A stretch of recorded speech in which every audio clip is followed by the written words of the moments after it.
Hello friends, welcome market. I hope बहुत अच्छे होंगे। बात लेते हैं निफ्टी और बैंक निफ्टी की मंडे सेशन में और आने वाले हफ्ते क्या रहेगा, कैसे प्ले करना, उन सबको जानेंगे। शुरुआत सबसे अगर निफ्टी से कर ली जाए तो निफ्टी में फ्राइडे के सेशन में थोड़ी फ्लैट ओपनिंग जरूर देखने को मिली, बट 22,000 का लेवल जिस तरह सस्टेन हुआ उसके बाद हमें एक तरफा रिकवरी देखने को मिली टुवर्ड 22,131। एंड डेफिनेटली जो सेक्टर्स जिन्होंने साथ दिया वो कहीं कि एफएमसीजी और ऑटो सेक्टर से, जिसकी मदद से निफ्टी ने एक अच्छा खासा मोमेंटम लगाया। हालांकि देखा जाए तो सेकंड हाफ में हमें सिर्फ प्रॉफिटिंग देखने को मिली और साइडवेज सिचुएशन देखने को मिली। हालांकि यहाँ पे क्लोजिंग बहुत इंपॉर्टेंट थी जो कि हमें 22,000 के ऊपर ही होती हुई दिखी है, जो कि मेरा मानना है एक आने वाले हफ्ते में एक इंपॉर्टेंट सपोर्ट और क्रुशियल सपोर्ट की तरह काम करेगा। देखा जाए तो यहाँ पे काफी हैवी पुट राइटिंग इमर्ज हुई है, तो एक स्ट्रॉन्ग सपोर्ट की तरह भी हम इसे एक्सपेक्ट करके चल सकते हैं। और मेरा मानना है अगर निफ्टी ने यहाँ पे बॉटम बना लिया तो इतनी बड़ी गिरावट के बाद निफ्टी में एक शॉर्ट कवरिंग स्टार्ट हो सकती है, जो कि निफ्टी को दोबारा कहीं 22,350 जो कि 20 डे है और 20,400 जो कि हमारे लिए वीकली हर्डल की तरह काम करेगा, वहां तक का मोमेंटम फिर हमें जनरेट होता हुआ फिर दिख सकता है। बाकी रिवर्सल तो आप एक्सपेक्ट तभी करेंगे जब डेली बेसिस में 20 डिमा के ऊपर क्लोजिंग मिल जाए। ऑलराइट, बाकी यहाँ पे थोड़ा डिटेल में समझते हैं गाइस कि मंडे सेशन की रेंज क्या रह सकती है। तो जो रेंज में एक्सपेक्ट कर रहा हूँ गाइस वो 22,100 से लेकर के 22,000 की एक्सपेक्ट कर रहा हूँ एज पर ऑप्शन चेन, जिसमें अपर लेवल्स को डिस्कस कर लिया जाए तो 22,100 का लेवल इमीडिएट बेसिस पे काफी हैवी क्वालिटी होल्ड करने लेवल है। और देखा जाए तो फ्राइडे सेशन में भी हम इन्हीं लेवल्स पर टकते हुए दिख रहे थे। वहीं पे सेकंड हर्डल जो मैं देख पा रहा हूँ वो एक्जैक्टली फ्राइडे का हाई है जो कि 22,131 के लेवल है।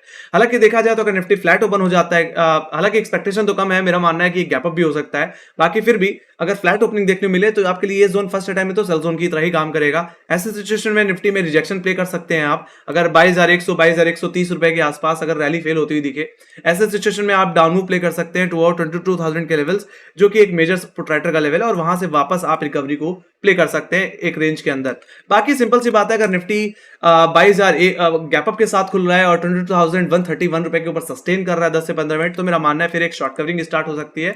और अगर पैटर्न वाइज भी अगर देखा जाए तो निफ्टी में एक डबल बॉटम देखने को मिलता है जिसकी नेकलाइन एक्जैक्टली फ्राइडे का हाई है। तो ऐसे सिचुएशन में अगर ये प्राइस सस्टेन हो जाता है तो ये तेजी निफ्टी को इसके 50 डे एक्सपोनेंशियल मूविंग एवरेज जो कि 22,250 का लेवल है और 230 का लेवल है एग्जैक्टली। और सेकंड टारगेट जो हमारे लिए हो जाएगा वो कहने को हो जाएगा निफ्टी का 20 डे एक्सपोनेंशियल मूविंग एवरेज जो कि 22,340 के लेवल्स पे आता है। तो वहां तक का मोमेंटम हमें निफ्टी में कहने की आता हुआ दिख सकता है। बाकी जैसे बताया कि निफ्टी को अगर रिवर्सल में आना है तो डेली बेसिस में निफ्टी को अपने 20 डेमा और 22,400 के ऊपर निकलना पड़ेगा, और इस प्राइस के ऊपर अगर सस्टेन कर गया तो एक बड़ी तेजी बनेगी जो कि निफ्टी को दोबारा कहीं 6 मई के हाईस जो कि 22,580 के लेवल्स हैं, और मेजर टारगेट जो कि निफ्टी का प्रीवियस ऑल टाइम हाई है 22,780, तो वहां तक का मोमेंटम फिर मुझे बिल्ड होता हुआ दिखेगा। अदरवाइज एक बार के लिए शॉर्ट कवरिंग को एक बार बुक जरूर करें 22,400 पे, वहां पे हो सकता है वापस हमें रिजेक्शन देखने को मिल जाए। ऑलराइट, ये हमारे लिए एक वीकली रेजिस्टेंस जोन की तरह काम करेगा ये जोन। ऑलराइट, इसको आप अपने चार्ट पे मार्क कर सकते हैं। अब जहां तक बात रही सेल साइड की, लोअर लेवल्स की, तो यहां पे 22,000 का लेवल गाइस सबसे ज्यादा पुट राइटिंग होल्ड करने वाला लेवल बन गया है, एक बड़ा बॉटम है। तो फर्स्ट टाइम में तो आप यहां से बाई करिए। बाकी अगर आपको लगता है कि यस गिरावट कंटिन्यू हो सकती है और निफ्टी अगर अपनी डाउनसाइड को एक्सटेंड करना भी चाहता है तो कहीं कि इस हफ्ते के लोस के नीचे जाना पड़ेगा, मतलब फ्राइडे के लोस के नीचे जाना पड़ेगा जो कि 21,940 के लेवल्स हैं। अगर ऐसा हो जाता है तो मेरा मानना है गिरावट एक्सटेंड हो सकती है। ऐसे सिचुएशन में आपको जो पहला टारगेट बन जाएगा, जो कि प्राइमरी टारगेट होगा आपका, वो होगा अप्रैल सीरीज का लो, या मैं बोलूं मंथली लो अप्रैल का और मार्च का, जो कि 21,800 21,778 के लेवल्स पे ही देखने को मिलता है। और ऐसा हो सकता है कि वहां से वापस आपको मेजर रिकवरी फिर देखने को मिल जाए। अगर मैं पहले प्रीवियस डेटा में अगर लेके चलूं आपको, let me go to hourly basis, तो अगर आपको आवरली टाइम फ्रेम में अगर मैं लेके चलूं तो यहाँ पे हमने 2 बार कहने की सपोर्ट लिया है, एक तो अप्रैल सीरीज में और दूसरा कहीं ना कहीं एग्जैक्टली हमने मार्च सीरीज में लिया और वहां से हमने मेजर रिकवरी दी है। और इस बार भी अगर वो लेवल्स अगर अप्रोच होते हैं तो एक बड़ी रिकवरी फिर वापस देखने को मिल सकती है। सो 2 लेवल्स हैं, या तो निफ्टी 22,130 के ऊपर निकल जाए या तो निफ्टी 21,800 के लेवल को टेस्ट करे। अगर ऐसा होता है तो वहां से हम एक शार्प रिकवरी की फिर एक्सपेक्टेशन रख सकते हैं, क्योंकि अगर निफ्टी ने इस मार्च और अप्रैल सीरीज के लोस को अगर ब्रेक डाउन दे दिया, मतलब 21,800 का ब्रेक डाउन दे दिया, तो बहुत बड़ी गिरावट आ सकती है गाइस। ऐसे सिचुएशन में हमें एक गैप देखने को मिलता है जो कि कहीं ना कहीं एग्जैक्टली 29 जनवरी का है, वो गैप सेटल आउट हो सकता है। सीधे सीधे बोलूं तो जनवरी सीरीज का लो टेस्ट हो सकता है जो कि 21,220 के लेवल्स पे आता है, तो वहां तक का डाउन मूव भी एक्सटेंड हो सकता है गाइस। एक बड़ी गिरावट फिर निफ्टी में आती हुई आपको दिख सकती है। तो सीधे सीधे बोला जाए तो निफ्टी एग्जैक्टली अपने वीकली सपोर्ट और मंथली सपोर्ट के करीब ही ट्रेड कर रहा है। यहां से रिकवर हो गया तो वेल एंड गुड, क्योंकि अगर इसने मंथली सपोर्ट को तोड़ दिया जो कि 21,800 का है, तो मैंने पहले ही बता दिया कि कितनी बड़ी गिरावट आ सकती है। तो मैंने सारे लेवल्स आपको बता दिए कि लेवल से हमें क्या करके चलना चाहिए। कोई मेजर मूव मैं किसी रेंज के आइदर साइड एक्सपेक्ट करके चल रहा हूं। बाकी मैंने रेफरेंस के लिए एक फॉलिंग ट्रेंड लाइन का भी यूज कर रखा है, जो कि एग्जैक्टली आपके 3 मई के हाइज हैं, और इसी ट्रेंड लाइन पे हमने 8 मई को भी रिजेक्शन दिया, और मेरा मानना है इसी ट्रेंड लाइन का ब्रेकआउट कहीं हमें अपसाइड को प्ले करने में मदद करेगा। ऑलराइट, 22,130 के ऊपर। तो ये बात हुई गाइस निफ्टी की। बाकी मैं बात करूं ओपनिंग की, तो मैं यहाँ पे एक फ्लैट से गैप ओपनिंग की एक्सपेक्टेशन रख रहा हूँ गाइस मंडे में। और निफ्टी एसजिक्स निफ्टी की बात कर ली जाए तो 22,130 के आसपास क्लोज होता हुआ दिखा है। बाकी यूएस फ्यूचर्स की बात करें या यूएस की बात करें तो पॉजिटिव साइड पे ही क्लोजिंग देखने को मिली है। मेरा मानना है एक पॉजिटिव साइड ही कहने की अब रिकवरी मुझे देखने को मिलेगी, जिस तरह से थर्सडे और फ्राइडे में एक अच्छा बॉटम क्रिएट हुआ है 22,000 के लेवल्स पे। तो ये बात होगी गाइस निफ्टी की। Let me go to bank Nifty. Bank Nifty की बात कर लेते हैं। तो यहाँ पे देखा जाए तो बैंक निफ्टी में थोड़ा अच्छा खासा दबाव देखने को मिल रहा था due to State Bank of India, due to PSU stocks and yes definitely HDFC bank, जो कि अभी भी अंडर परफॉर्म कर रहा है। अगर बात कर ली जाए यहाँ पे अब मंडे सेशन की रेंज की, तो मैं यहाँ पे 500 पॉइंट की रेंज देख पा रहा हूँ, जो कि 48,000 से लेकर के 47,500 की है, जिसमें अपर लेवल्स को अगर डिस्कस कर लिया जाए तो 47,870 ये एग्जैक्टली फ्राइडे का हाई है। ये हमारी इमीडिएट हर्डल की तरह काम करेगा। तो यहाँ पे सेकंड हर्डल जो रहेगा वो रहेगा 48,000 का लेवल, जो कि कॉल साइड पे सबसे ज्यादा ओआई होल्ड करने लेवल है, और ये सबसे बड़ा हर्डल रहेगा वीकली बेसिस में भी। तो अगर कोई रिवर्सल एक्सपेक्ट कर रहे हैं बैंक निफ्टी में, तो मेरा मानना है बैंक निफ्टी को यही 48,000 का लेवल करके डेली बेसिस में निकालना पड़ेगा, क्लोजिंग देनी पड़ेगी। अगर ऐसा हो जाता है तो एक बड़ी रिकवरी कहने की बैंक निफ्टी में फिर आती हुई दिखेगी, एक तरफा मोमेंटम कहने के बिल्ड होता हुआ मुझे दिखेगा।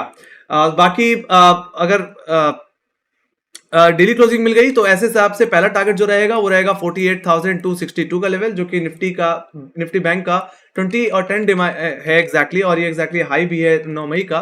तो ये पे मेजर जो मैं टारगेट एक्सपेक्ट कर सकता हूँ फिर वापस, वो कहने की 49,000 की एक्सपेक्ट कर सकता हूँ। मेरा मानना है बैंक निफ्टी कहने की 1,000 पॉइंट की रिकवरी फिर देता हुआ दिख सकता है 48,000 के ऊपर। ऑलराइट, बाकी ऐसे सिचुएशन में जहां पे अभी भी एक सेलिंग प्रेशर दिखता है, तो ऐसे सिचुएशन में फर्स्ट अटैम्प्ट में यही जोन आपके लिए सेल जोन की तरह ही काम करेगा। तो अगर बैंक निफ्टी फर्स्ट अटैम्प्ट में इस जोन के करीब आया और वहां पे अगर आपको रैली फेल होती दिखे, तो आप एक बार प्रॉफिट बुकिंग प्ले कर सकते हैं। बाकी रेफरेंस के लिए मैंने एक फॉलोइंग ट्रेंड लाइन का भी यूज कर रखा है, जिसपे लगातार बैंक निफ्टी ने रिजेक्शन दिया है। इस ट्रेंड लाइन का रेफरेंस मैंने अप्रैल सीरीज के हाई से ले रखा है। इसी ट्रेंड लाइन पे हमने 3 मई को रिजेक्शन दिया, इसी ट्रेंड लाइन पे 7 मई को भी दिया, और इस ट्रेंड लाइन का क्रॉसओवर कहने की 48,000 फ्राइडे का हाई पे देखने को मिलता है। तो यहाँ पे आप चाहें तो एक रिजेक्शन प्ले कर सकते हैं। बाकी इस ट्रेंड लाइन का ब्रेकआउट 48,000 का ब्रेकआउट एक अच्छा इंडिकेशन होगा रिवर्सल को देखने के लिए। बाकी जहां तक बात रही लोअर लेवल्स की, तो 47,500 पे काफी अच्छी खासी पुट राइटिंग इमर्ज हुई है गाइस। तो ये हमारे लिए एक इंपॉर्टेंट सपोर्ट की तरह काम करेगा। और जैसे मैंने कहा कि मंडे सेशन में एक फ्लैट से गैप ओपनिंग हो सकती है, तो अगर गैप अप हो या फ्लैट ओपनिंग हो, 47,500 का लेवल सस्टेन हो रहा है, होल्ड हो रहा है, तो मैं तो कहूंगा नीचे 30-40 पॉइंट का स्टॉप लॉस लगा करके रेंज के अंदर आप 350-400 पॉइंट की रिकवरी प्ले कर सकते हैं। बाकी जहां तक बात रही बिकवाली को कंटिन्यू होने की, करेक्शन को और कंटिन्यू होने की, तो ऐसे सिचुएशन में निफ्टी बैंक को अपने फ्राइडे के लोस को ब्रीच करना पड़ेगा, ब्रेकडाउन देना पड़ेगा। लेवल क्या है 47,320। तो अगर इसका ब्रेकडाउन अगर देखने को मिल जाता है, तो आपके लिए प्राइमरी टारगेट हो जाएगा 47,000 का लेवल, जो कि सबसे ज्यादा पुट राइटिंग होल्ड करने लेवल है 47,500 के बाद। और देखा जाए तो यही इन्हीं लेवल्स पे बैंक निफ्टी का 100 डे एक्सपोनेंशियल मूविंग एवरेज भी आता है। बाकी सिंपल सी बात है, अगर 100 डे की भी अगर ब्रेकडाउन देखने को मिला, तो निफ्टी बैंक 46,583 की तरफ भी जाएगा, जो कि कहीं ना कहीं बैंक निफ्टी का अप्रैल सीरीज का लो है। तो वहां तक का डाउन मूव एक्सटेंड होता हुआ दिखेगा। तो थोड़ा सीधे समराइज कर दूं तो फ्राइडे का लो टूटा तो अप्रैल के लोज हिट हो सकते हैं। ये सिचुएशन निफ्टी में भी लागू होती है और बैंक निफ्टी में भी। ऑलराइट, और इन्हीं लोज को, फ्राइडे लोज को डिफेंड करने की जरूरत होगी मंडे को, अगर यहां से कोई बड़ी शॉर्ट कवरिंग या रिवर्सल इंडिकेट करना है तो।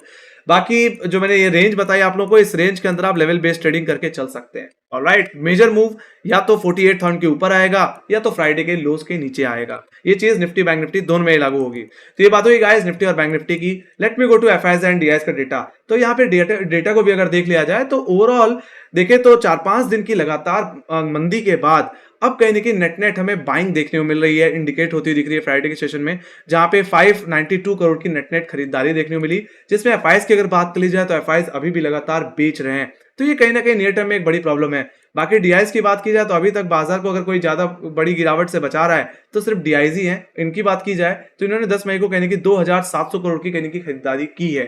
तो मेरा मानना है जब तक एफआईज कहने की बाइंग करना शुरू नहीं करेंगे, मेरा मानना है कोई भी रैली, कोई भी तेजी सस्टेनेबल नहीं बनेगी। ऑलराइट, बाकी हमने टेक्निकल बेसिस पे हमने समझा तो मेरा मानना है निफ्टी को अगर एक अच्छा बूस्ट अब मिल सकता है तो आईटी सेक्टर से मिल सकता है, जो कि कहीं ना कहीं अभी तक अंडर परफॉर्म कर रहा है। निफ्टी में जब बड़ी बड़ी रैली आ रही थी तब आईटी सेक्टर ने कोई कंट्रीब्यूशन नहीं दिया, और जब निफ्टी में कोई बिकवाली आई तो उसमें भी निफ्टी ने कोई कंट्रीब्यूशन नहीं दिया। आप निफ्टी आईटी के चार्ट को देखोगे तो एकदम साइडवेज है फिलहाल एक गिरावट के बाद। तो मेरा मानना है अगर निफ्टी में कोई बड़ी रैली आनी है तो मेरा मानना है वो एफआईज का पैसा कहीं ना कहीं आईटी साइड चैनलाइज हो सकता है, और आईटी का सेक्टर का वेटेज बहुत ज्यादा है। तो अगर आईटी सेक्टर अगर चलना शुरू कर दे तो मुझे लगता है निफ्टी को एक अच्छा बूस्ट मिल सकता है शॉर्ट टर्म में।